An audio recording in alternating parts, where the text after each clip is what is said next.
Mga kabayan, umaani ngayon ng negatibong reaksyon mula sa netizen ang mga naging pahayag ni DILG, Secretary John Vic Remulla at Ombudsman Boyeng Remulla matapos maglabas ng kumpirmasyon ang mga otoridad sa Cambodia na wala sa kanilang bansa, hindi pumasok at wala ring lumabas na Charlie Atong Ang. Matatandaan na sinabi ni Remulla na posibleng dumaan sa bakdor si Ang para makapuslit ng bansa. Ito ay sa kabila ng naging pahayag ng Department of Foreign Affairs o DFA na wala silang record na nakalabas na ng bansa ang bilyonaryo at kontrobersyal na si Atong Ang. Ayon sa ating mga kababayan, noon pa man ay ugali na ni Boyeng Remulla na maglabas sa media ng kanyang sariling vision o haka-haka kahit wala namang kumpirmasyon. Matatandaan na nagbigay ng pabuya ang gobyerno sa pangunguna ni DILG Secretary John Vic Remulla ng 10 milyong piso para sa makapagtuturo ng kinaroroonan ni Atong Ang. Kasunod nito, ibinunyag naman ng PNP at NBI na may mahigit 10 tawag at text na silang natanggap mula sa mga individual na nagbigay ng impormasyon sa kinaroroonan ni Ang. Pero hanggang sa ngayon ay matapos ang mahigit ilang linggo ay bakit tila wala pa rin silang nahuhuli o natatagpo ang pugante sa katauhan ni Ang. Nito lang nakalipas na araw ay inamin ni Remulla na may baon si Atong Ang na 100 million US dollar sa kanyang pagtatago kaya mahirap siyang mahuli. Inihayag ni Department of Interior and Local Government o DILG Secretary John Vic Remulla na mayroong 100 million dollars na baon si Charlie Atong Ang na itinuturong utak sa kaso ng mga missing sabongeros. Sinabi ni Remulla na bukod sa koneksyon ni Ang sa iba't ibang ahensya ng gobyerno ay napakaraming pera ang hawak nito. Ang dami pera kasi. Basta ganun kadami yung pera mo, movement is much easier. So, ang naka-amlak ngayon ng assets siya rito. Pero we have set a precondition na kung gusto nyo mag-usap, mag-restitute muna siya ng $1 billion papunta sa Philippine government. Inihayag ni Remulla na walang sighting kay Ang sa bansang Cambodia na hinihinalang pinagtataguan nito.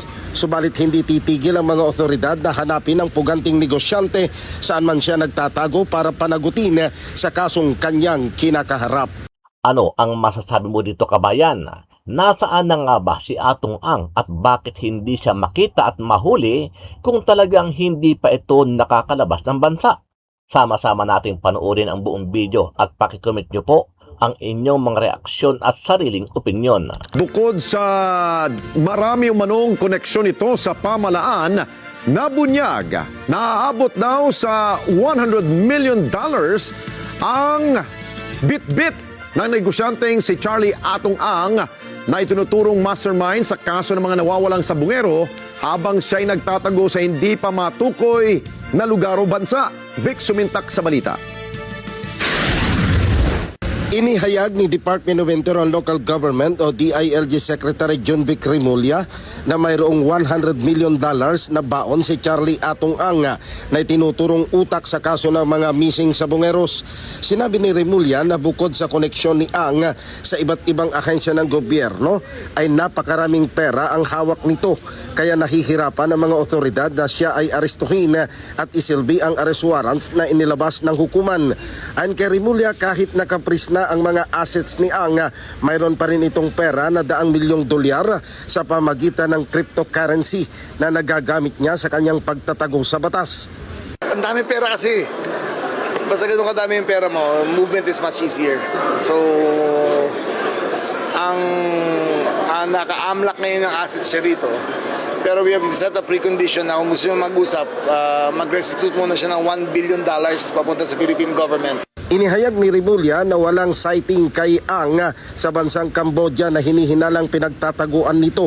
Subalit hindi titigil ang mga otoridad na hanapin ang puganting negosyante saan man siya nagtatago para panagutin sa kasong kanyang kinakaharap. Ipinagpaliban muna ng San Pablo Laguna Regional Trial Court ang pag-i-issue ng warrant of arrest laban sa negosyanteng Charlie Atong Ang.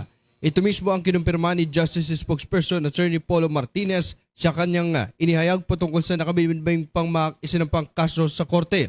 Anihaya na defer at hindi mo na maglalabas ng arrest warrant ang nasa korte alinsunod sa inihayang mosyon ng kabilang kampo.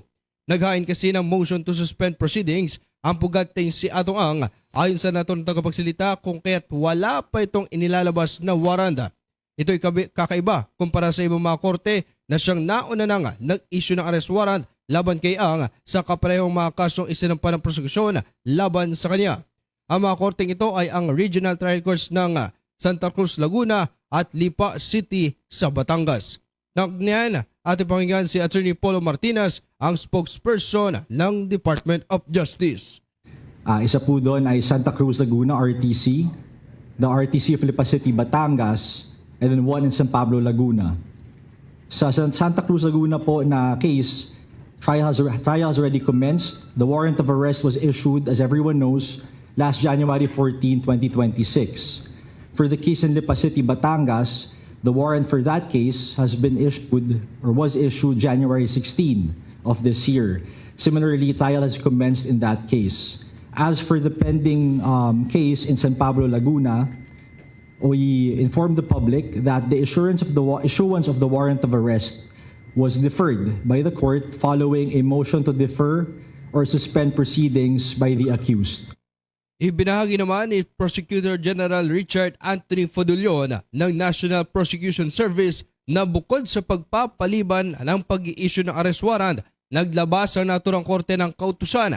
Ipinag-utos sa niya nito na isumite ang mga ebidensya pa at maging o pati ilang counter affidavits ng mga respondents habang nasa kagawaran pa ang reklamo o isinasagawa pa lamang ang preliminary investigation. Narito naman ating pakinggan si Prosecutor General Richard Anthony Fodulyon ng National Prosecution Service. Now, itong sa San Pablo, ang sinasabi ng korte dito, nag-file ng motion to defer yung mga akusado at parang determination of probable cause. Meron bang sapat na ebidensya para itong mga tao na to ay usigin o sampahan ng kaso. Kaya ang naging order o direktiba ng court is isubmite ng department, no, hindi lamang yung ebidensya na nagpapatunay na sila ay dapat sampahan ng kaso, hinihingi rin ng husgado rito pati yung mga kontrasalaysay na isinumite dito sa amin nung time na nagko-conduct pa ng preliminary investigation. Dahil rito'y ipinaliwanag pa ng opisyal ang proseso ng korte lalo na partikular sa usapin pag-i-issue ng arrest warrant laban sa isang akusado. Ayon kay Prosecutor General Richard Anthony Fodulyon, kasunod ng formal maisampa sa korte ang kaso, may ilang araw ito para suriin ay ipinasang impormasyon. Sa loob ng 10 araw, tutukuyin ng korte kung may sapat bang dahilan at basahan upang ito'y maglabas ng arrest warrant. Muli, si Prosecutor General Richard Anthony Fodulyon. Okay, kapag ang kaso, final mo na yung information, no? So the panel of prosecutors came up with its resolution. Kasabay nun, kung halimbawang ang recommendation is for indictment or pagsasampa ng kaso, isasampa yung information dun sa husgado. Kapag dumating yun sa husgado, ang husgado ay merong 10 araw upang ito'y pag-aralan, tingnan, suriin, at alamin kung merong basihan para mag-issue ng warrant of arrest. Kaya kung nakikita ninyo, kahit pa yung ibang information sa Santa Cruz, sa Lipa ay na-file noong December pa, siguro because of the intervening holidays and then the time that is given to the court to evaluate whether or not there is basis to issue warrants of arrest, lumabas lamang siya noong Enero. Ang pugantay si Charlie Atong Ang sa kabila ng mga arrest warrant inisyu ng korte ay kasalukuyan pa rin pinaghanap ng mga otoridad. Naharap siya sa kasong kidnapping with homicide at kidnapping with serious illegal detention kaugnay sa pagkawala ng mga sabongero. Si mamamayang Liberal Party List Representative Leila de Lima na papasa sa antas ng komite dyan sa Kamara de Representantes ang impeachment complaint laban kay Vice President Sara Duterte na kanyang inendurso kasama si Akbayan Party List Representative Percy Sendanya. Ayon kay de Lima, malinaw na sa ikalawang reklamo ang mga aligasyon na bumubuo sa impeachable offenses kabilang ng graft and corruption, bribery, culpable violation of the Constitution at betrayal of public trust. Tanging treason ang hindi isinama sa naturang mga batayan.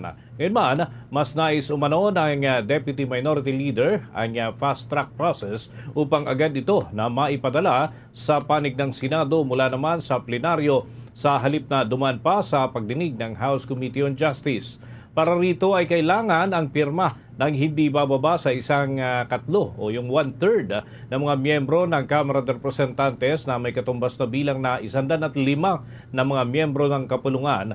Nakatakdahon na magbalik sesyon kasi ang Kamara ay dyan sa darating na 9 ng Pebrero para naman sa kanilang regular session.